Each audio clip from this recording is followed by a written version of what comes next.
nzọụkwụ ịkwalite ihe ịga n'anya wee mee ka ndị nwere ụlọ akwụkwọ, ndị isi na ndị nkuzi ụlọ akwụkwọ ndị nkịtị nwe n'ime Anambra steeti sonye n'usoro nkuzi ọgbara ọhụrụ.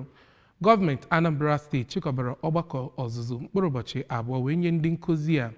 N'okwu ya na mmepe nke emume ọzụzụ ahụ were ọnọdụ na St. John of God Secondary School, ọka nke dọpụtara kwaziri ndị direktọ na ministri na-ahụ maka mmụta akwụkwọ ndị nwere ụlọ akwụkwọ ga ndị isi ụlọ akwụkwọ head teachers nakwa ndị nkuzi ụlọ akwụkwọ nkịtị private schools nke isiokwu ya bụ Educational Practices, Issues and Trends for Maintenance of Standard and Quality Assurance in School, nke gbadoro ụkwụ na ịkwalite ihe ịga n'anya dịka anyị kwugoro. Onye nta aka anyị Queen Anibọgụ ga-akọtọpụ akụkọ a.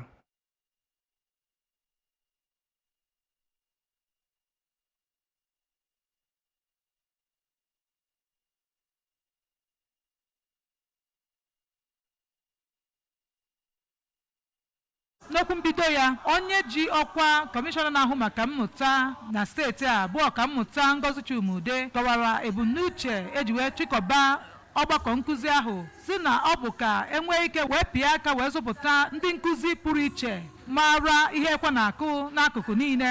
Ndị kụzikwara ihe n'ọgbakọ ahụ bụ ọkammụta Nneka Nnorum na Dọkịta Vivian Okoli gwara ndị bịara ọgbakọ nkụzi ahụ na ọ bụ na akụzichara ha ihe na a na-atụ anya na ha ga-eburu ihe akụziri ha laa na ụlọ akwụkwọ ha dị iche iche, gbakwa mbọ ịhụ na ihe ọbụla ha na-eme bụ ihe kwesịrị ekwesị dịka gọọmenti etiti si wee denye ya n'akwụkwọ. Queen Anibọgụ, akụkọ ụwa ABS.